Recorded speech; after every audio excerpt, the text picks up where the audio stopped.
Herkese merhabalar, kanalıma hoş geldiniz. Bugün sizlere suyuna kadar ölçmüş olduğum tam ölçülü, tam kıvamında içli köfte tarifiyle geldim. Bütün püf noktalarıyla anlattığım videoyu sonuna kadar izlemenizi önemli rica ederek sizleri çok bekletmeden hemen tarife geçiyorum.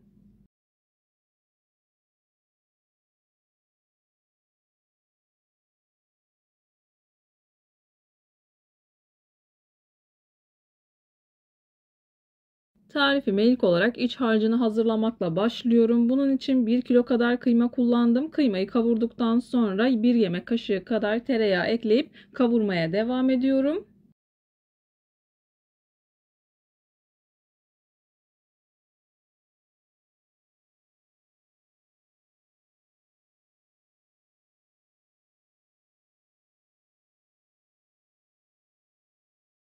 Bir kilo kıymaya yarım kilo kadar soğan kullandım. Soğan miktarını kendi damak tadınıza göre ayarlayabilirsiniz. Seviyorsanız daha çok, sevmiyorsanız daha az kullanabilirsiniz.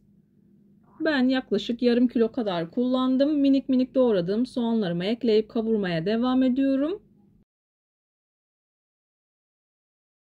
Soğanın hafif rengi dönünceye kadar, tamamen yumuşayıncaya kadar kavuruyorum. Soğan kavrulduktan sonra tuzumu, baharatlarımı ekliyorum. Baharat miktarını kendi damak tadınıza göre ayarlayabilirsiniz. Ben baharat olarak tuz, pul biber, karabiber ve reyhan kullanıyorum. Yaklaşık 2 tatlı kaşığı kadar pul biber, yarım tatlı kaşığı kadar karabiber, 1 tatlı kaşığı kadar kuru reyhan ekliyorum. Şöyle bir karıştırıyorum.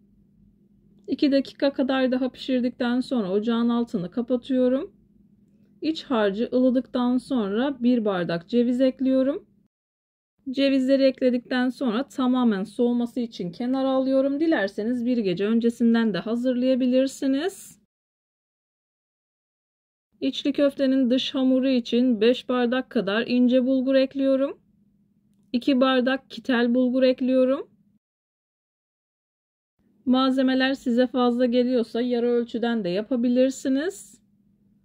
2 bardak kitel bulguru ekledikten sonra 1 bardak da irmik ekliyorum. İrmiği ben dışının çıtır olması için ekliyorum. Eğer yumuşak seviyorsanız irmik kullanmayabilirsiniz.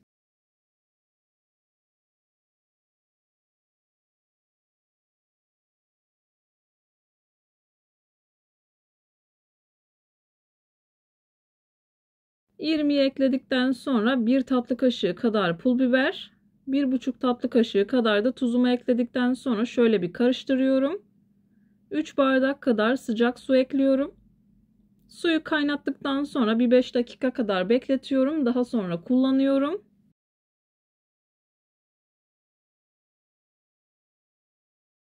Kaynar kaynar döküldüğü zaman bulgur çok çabuk şişiyor. Şiştiği için de kıvam alması biraz zorlaşıyor.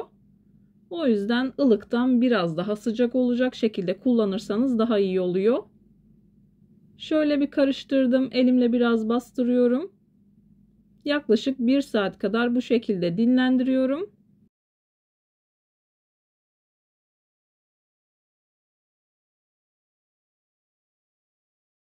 Bulgurları yaklaşık 1 saat kadar dinlendirdim. Çiğ köfte tepsisine alıyorum. Bu şekilde bir tepsi varsa daha kolay kıvam alıyor.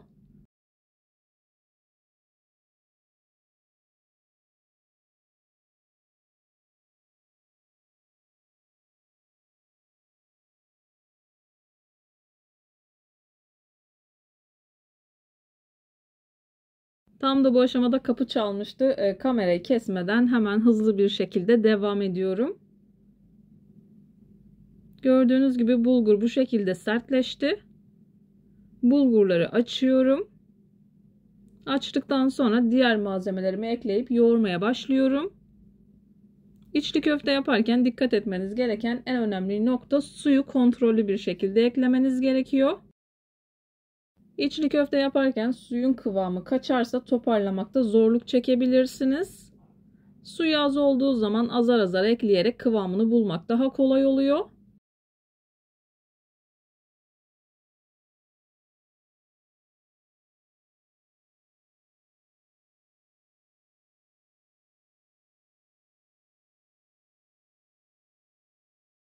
Bulgurları elimle açtım. Ortasını havuz şeklinde açıyorum.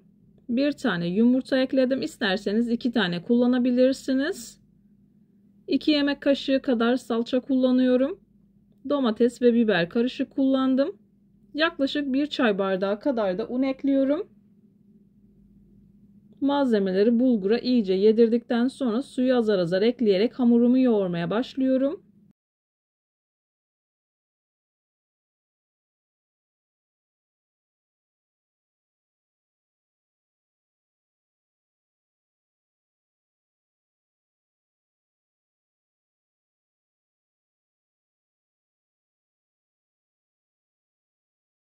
İlk etapta suyu bol bol kullanabilirsiniz. Yumurtanın büyüklüğüne, eklediğiniz salçaya göre alacağı su miktarı değişebilir. Kullandığınız bulgurun markası da buna dahil. Ben yaklaşık 4,5 bardak kadar su kullandım ekstradan, yani toplamda 7,5 bardak kadar su kullandım.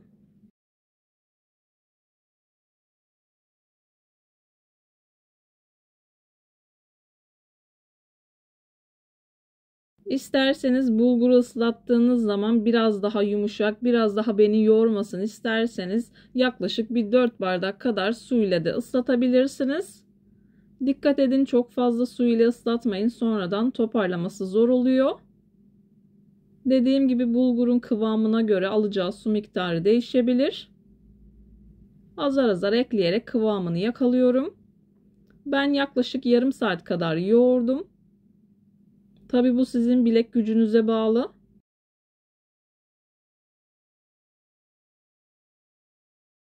İçli köfte hamurunu hazırlamaya devam ederken buraya kadar gelmiş olan siz değerli takipçilerimden her zaman olduğu gibi ricam, yoruma kalp olur, emoji olur veya tarifim hakkında farklı bir fikriniz varsa bunu da benimle paylaşabilirsiniz. Ayrıca videolarımı sevdiğiniz kişilerle de paylaşarak bana bu şekilde destek olabilirsiniz.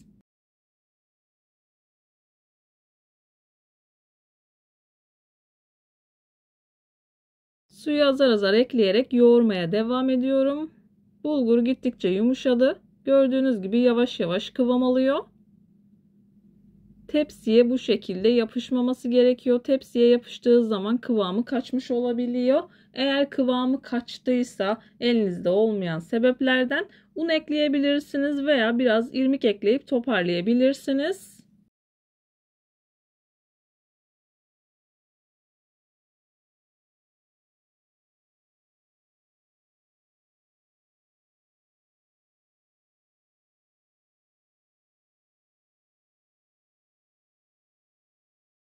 Bu arada kanalımdan birçok hamur işi tarifine ulaşabilirsiniz. Kete tarifleri, baklava tarifleri, su böreği tarifi, mantı tarifi, çok sevilen, çok beğenilen birçok içli köfte tariflerime de yine kanalımdan ulaşabilirsiniz.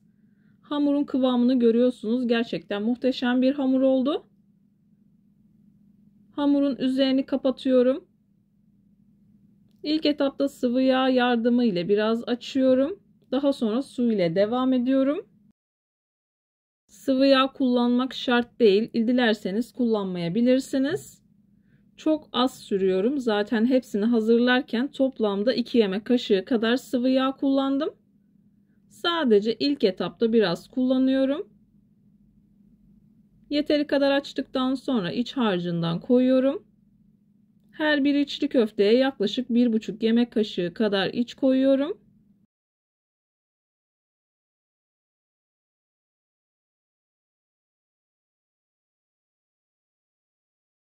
İçli köfte hamuru güzel olduğu zaman kesinlikle patlama, çatlama olmuyor. Hazırlarken de olmuyor, pişerken de olmuyor. İçli köfte hamuru güzel olduysa mutlaka içli köftesi de güzel oluyor.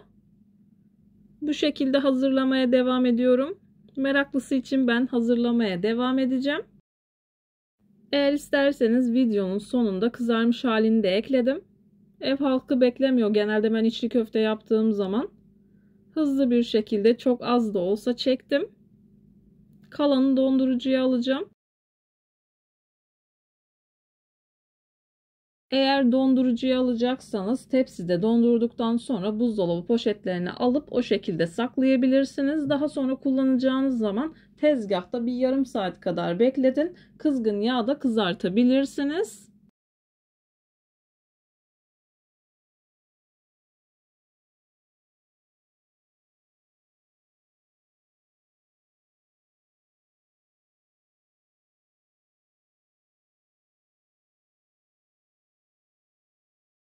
Videolarımda yapmış olduğum tariflerin elimden geldiği kadarıyla püf noktalarını vermeye çalışıyorum. Ama yine de aklınıza takılan herhangi bir şey olursa yorumlara yazarsanız gördüğüm zaman sizlere dönüş sağlarım. Yine aynı zamanda videonun altındaki açıklama kısmına malzeme listesini tam not olarak ekleyeceğim. Dilerseniz oradan da bakabilirsiniz.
İçli köftelerimi hazırlamaya devam ediyorum. Yaklaşık bir 35-40 tane yaptıktan sonra sizler için bu şekilde masaya aldım. Daha ayrıntılı görün istedim. Elimle bu şekilde yumuşatıyorum. Avucuma biraz su sürdükten sonra yuvarlak bir forma, daha sonra silindir şekline getiriyorum. Bu arada isterseniz birçok farklı şekilde içli köfte tarifine de yine kanalımdan ulaşabilirsiniz. Yavaş yavaş açıyorum. Açarken çok az su kullanıyorum. İçli köfteyi açarken ve kapatırken aşırı su kullanmaktan çekinin. Bu bir süre sonra çatlamaya ve patlamaya neden olabiliyor. İç harcını koyuyorum. Yavaş yavaş çevire çevire kapatıyorum. Açması kadar kapatması da zor oluyor. O yüzden yavaş yavaş çevire çevire kapatıyorum. Fazla olan kısmı alabilirsiniz. Bazen tam geliyor, bazen biraz fazla geliyor. Fazla olan kısmı kopartıyorum.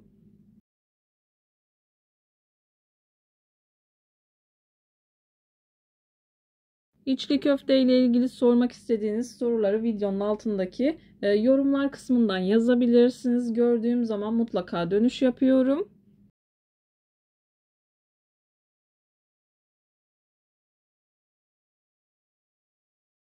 Kullandığım markalara kadar veriyorum. Bulgurum markası, irmiğim markası, yine Kitel bulgurum markasını, hepsini isterseniz yorumlar kısmından yazabilirsiniz.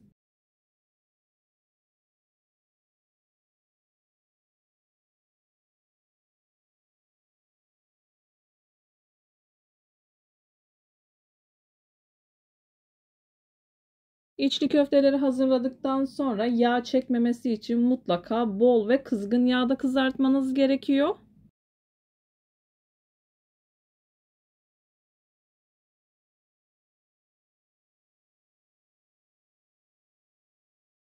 İçli köfteleri kızarttıktan sonra üzerine limon sıkıp servis edebilirsiniz. Bir videonun bir tarifin daha sonuna geldim. Umarım tarifimi beğenmişsinizdir. Tarifimi beğendiyseniz beğenmeyi, kanalıma hala abone değilseniz kanalıma abone olmayı, bildirim zilini açmayı lütfen unutmayın. Kendinize ve sevdiklerinize çok iyi bakın. Başka bir tarifte, başka bir lezzette görüşmek üzere. Hoşça kalın. Allah'a emanet olun.